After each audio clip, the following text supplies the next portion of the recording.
Transportation Safety Board has completed its investigation into a deadly crash from last year's EAA Airventure.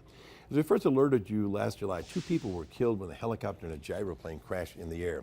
The pilot, 68-year-old Mark Peterson of Foley, Alabama, and 72-year-old passenger Thomas Voles of Amelia, Ohio, lost their lives. In the NTSB's report, they noted that a gyroplane collided with the helicopter after making a 360-degree turn, which was prohibited by event coordinators. The report states a helicopter then crashed into the ground, came to a rest upside down before starting on fire. Officials say there were no mechanical issues and the pilot was not under the influence. The report concluded that the gyroplane's pilot did not see the helicopter while turning and therefore could not avoid it. Milwaukee County Sheriff